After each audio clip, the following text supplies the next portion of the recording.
it's Tori here. So 2017 is wrapping up, which means everybody's coming out with their lists of their favorite releases of the year. So I thought it was only fair for me to chime in and give you guys a list of all of my favorite albums that came out in 2017. These are the best of the best. So without further ado, let's just dive into it. So all of my picks are in no particular order because honestly, it was hard enough just for me to narrow down my list to some of my favorites of the year, much less try to put them in order. So the first one I want to talk to you guys about is of course Sworn In, All Smiles. I just did a makeup tutorial inspired by this album, and I think what sort of drew me to it is the fact that it reminds me of a lot of the music I used to listen to in high school. I was super into Asking Alexandria and that kind of thing back in the day, so it's sort of just like a modern take on the things that I used to enjoy a lot when I was younger, so it's kind of nice to dive back into that genre a little more. Next up is Science Fiction by Brand New. So I know that there's been a lot of controversy about Brand New, so I was a little iffy to put this on my list because of course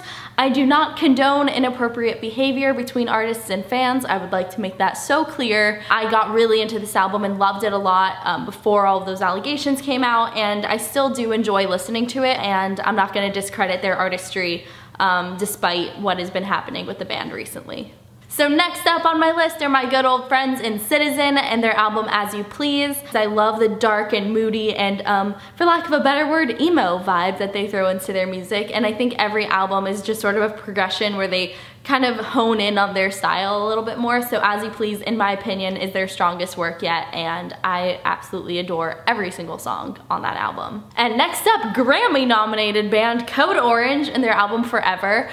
First off, I happen to think it is so sick that they were nominated for a Grammy, and it's really cool to see a band coming out of this hardcore scene doing things like that, like to that level. So first off, congratulations to them, and it is so well deserved. This album is so all over the place, and it's so creative, and it's very unpredictable. Every single song is very different, and there's a lot of twists and turns in the album that I think really makes it stand out from a lot of other bands in their genre. And I can't forget Jewel Vera and their album Waiting on the Sun. I have known about Jewel Vera for a long time, never got super into them at first.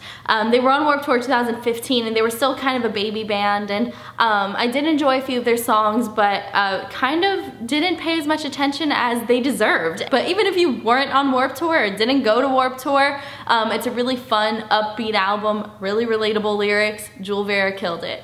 And next up, Marilyn Manson, Heaven Upside Down. This was one that I actually saw on a lot of you guys' lists when I asked you on Twitter what your favorite albums of the year were. And I have the utmost respect for Marilyn Manson. And I think what really kind of re-sparked my love for this album as the end of the year sort of started to unwind was the music video for Kill For Me. If you haven't seen it and you're a fan of Johnny Depp and or Marilyn Manson, it's gonna mess you up. So definitely check that out. And I cannot forget to mention Motionless in White and their album Graveyard Shift for being probably my most listened to album of the year. I think what makes it stand out so much is just realizing how much Motionless in White has grown and progressed. When I think back to Creatures to now, they're almost a completely different band, and I think they've really honed in on their style of being like that goth Halloween band. And after singing the songs live on the Graveyard Shift tour, it really brought a new life to the songs as well because they made it a show. And I think it's really cool to see Motionless in White really growing and evolving and absolutely doing an amazing job with this album. For me, I think what made it so good was the fact that there was a Dead as Fuck Part 2. That sequel really did it for me. And next up, I gotta give a mention to the very well respected, amazing legendary rock band Papa Roach and their album Crooked Teeth. I was so excited that I had the opportunity to do an interview with them for AP during this album cycle when they played Welcome to Rockville earlier in the year, and I think getting to learn more about the process that went behind it really made me appreciate it even more. But obviously Papa Roach is a very well-respected band in the rock music world, and they did a phenomenal job with Crooked Teeth. So many catchy songs, a lot of diversity on the album, and they're here to stay. They proved it with this one. And I'm not gonna go into too much detail about my next favorite because I did a very in-depth album review of it, but All We Know of Heaven, All We Need of Hell by Paris. This was such a long-awaited album. I'd been asking Paris about the details for this album since October of 2015. So it took over 2 years of waiting and suspense and very little patience for this album to come out, but it was definitely well worth the wait, and Paris are doing amazing things and I'm super, super happy for them. And next up, Eternity in Your Arms by Creeper. They hold a very special place in my heart because I first saw them play Warped UK in 2015, I want to say it was, and it's super awesome to see them doing great things. They're a very theatrical band. It's a concept album, so it does take a little bit of thinking to kind of dive into it a little bit more, but I absolutely love that. Those albums that you kind of get a little bit more invested in, and I think Creeper is a band that once you're in it, you're in it. And the last one I want to mention is 100th and their album Rare.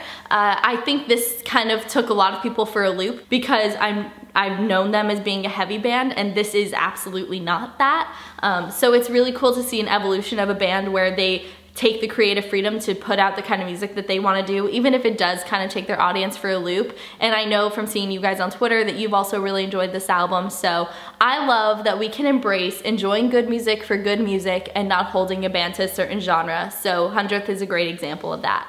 Alright you guys, well that is it. That is a wrap up of my favorite albums of 2017. I hope you enjoyed it, and hopefully we share a few of the same favorites, but please definitely comment below and let me know what your favorite albums of the year are. I would love to hear from you guys, and don't forget to subscribe for more videos, and I will catch you next time. Bye guys!